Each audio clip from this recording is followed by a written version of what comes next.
Hello students, in this video I am going to tell you about the classification of consonants in phonetics according to the manner of articulation. In the last video I have told you about the classification of consonants according to the place of articulation, and in this video we will discuss about the classification of consonants according to manner of articulation. Manner यानी कि किस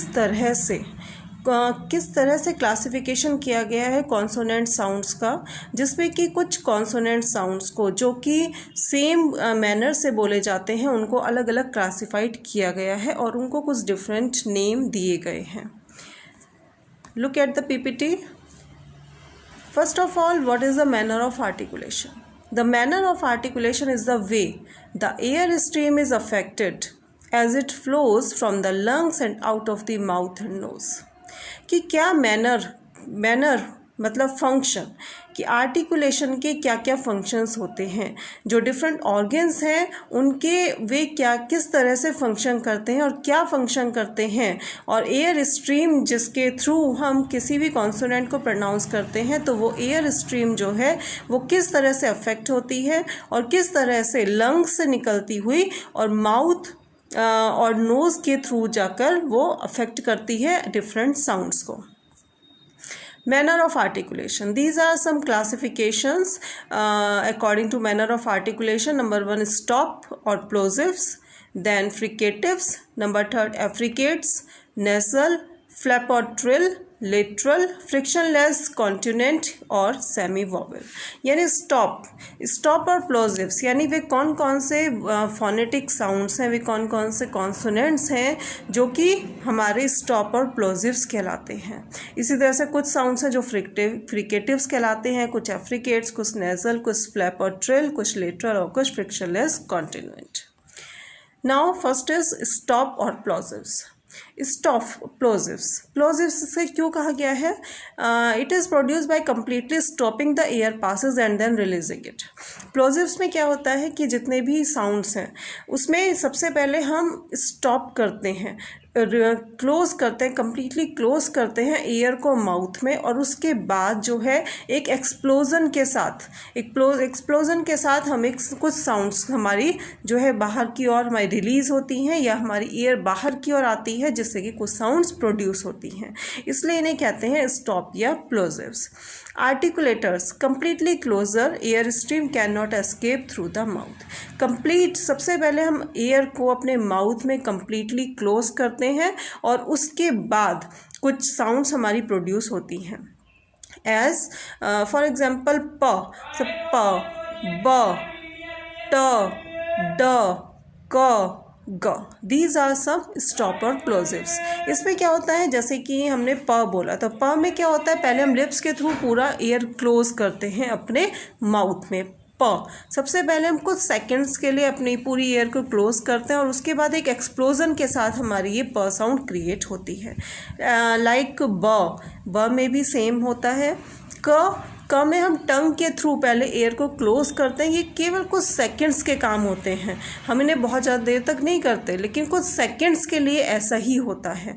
कुछ second के लिए हमने पूरी completely close की और उसके बाद हमने उस जगह को रिलीज़ किया अपनी टंग या जिस लिप्स के थ्रू, जिसके भी थ्रू हमने एयर को क्लोज किया उसको रिलीज़ किया और फिर एक साउंड क्रिएट होती है. लाइक प, ब, ट, ग, क. तो ये जितने भी हमारी साउंड्स हैं ये सब हमारे क्या कहलाते हैं? स्टॉप और plosives. Fricative sounds are produced by partly blocking the air and allowing it partly to escape through a slit or groove with accompanying friction with sometimes audible. इसमें क्या होता है, कुछ पार्टली ब्लॉकेज होती है एयर की. जैसे कि आप एग्जाम्पल देखिए इसके कॉन्सोनेंट साउंड्स लाइक फ, एज इन फैन में हम क्या करते हैं, पार्टली क्लोजर करते हैं, कंप्लीट क्लोजर नहीं होता है, बल्कि ऑर्गन्स के थ्रू हम पार्टली जो है क्लोज करते हैं एयर को और उसके बाद हमारी ये साउंड्स क्रिएट होती हैं. एज फ, वैन में व, थिंक में थ, देन में द और सन में एस। तो ये जितने भी साउंड्स होती हैं इसमें क्या होता है, पहले एक पार्टली ब्लॉकेज होती है एयर की और उसके बाद जो है एक फ्रिक्शन होती है और ये से साउंड्स क्रिएट होती हैं। तो ये जितनी भी साउंड्स हैं फ, व, थ, द और स, ये सब हमारे फ्रिकेटिव्स में आती हैं। Then affricates. An affricate sound is like a combination of a stop and a fricative. Stop और फ्रिकेटिव दो हमने पढ़ चुके, तो इनका एक कॉम्बिनेशन है। That is half of an affricate sound is like that of a stop and its articulation with the air passes completely blocked, while the second half is produced like a fricative with partially blocking of the air and with partially release. English has two affricate sounds, ch and y, just like church and judge. तो इनको समझने के लिए इसमें क्या होता है, च में और य, जज, च और ज, ये दो जो है ये हमारे एफ्रिकेट्स कहलाते हैं और इसमें हमें स्टॉप और फ्रिकेटिव इन दोनों का एक कॉम्बिनेशन देखने के लिए मिलता है।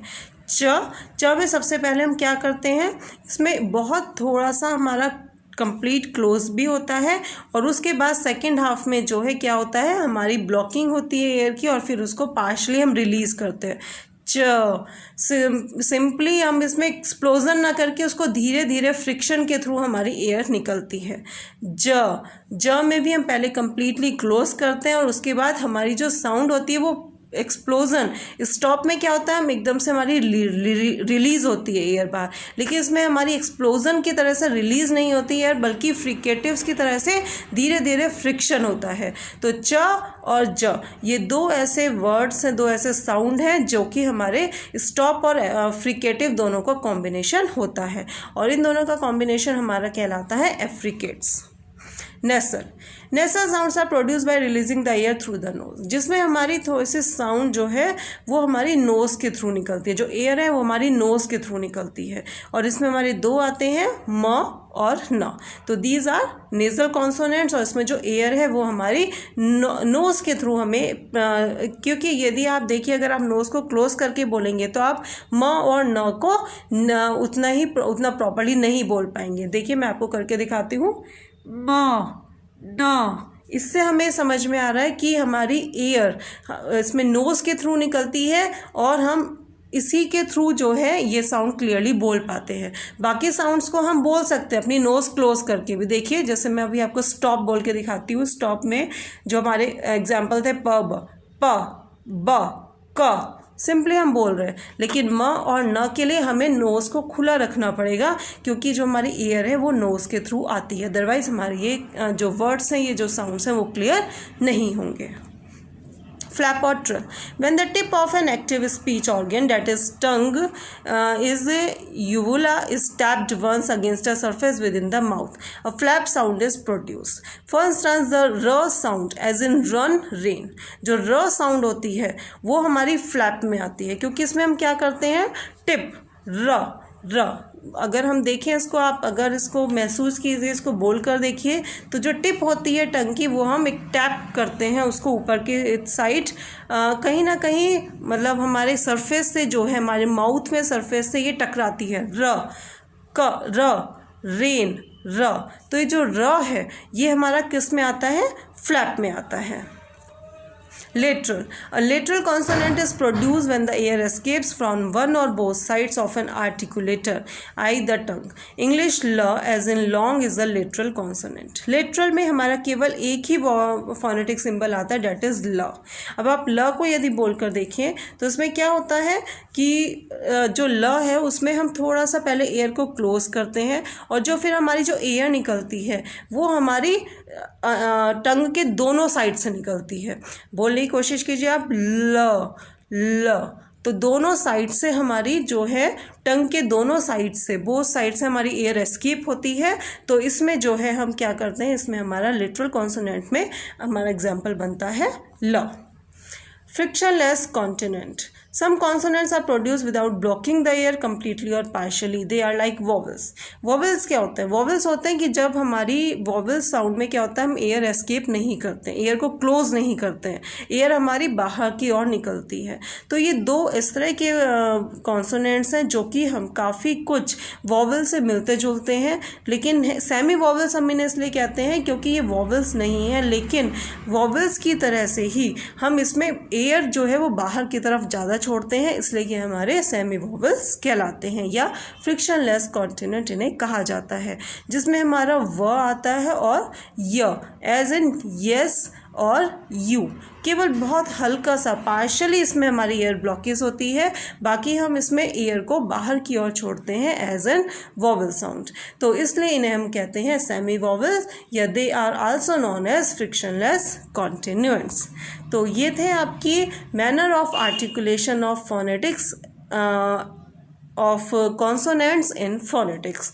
तो एग्जाम में कई बार आपसे पूछ लिया जाता है कि give the classification of consonants according to manner of articulation, तो उसमें हम इन सब को देते हैं, या फिर कई बार आपसे एग्जाम्पल भी पूछ लिया जाता है कि in which classification do you find ल, या in what is the name of the व और य according to play manner of articulation. तो उसमें हमें इनका नाम बताना होता है कि किस क्लासिफिकेशन में इनको क्या क्या नाम दिया गया है। तो इस तरह से ये आपका इंपॉर्टेंट क्वेश्चन बनता है according to for your exams. So thank you students. I will continue this chapter in the next video.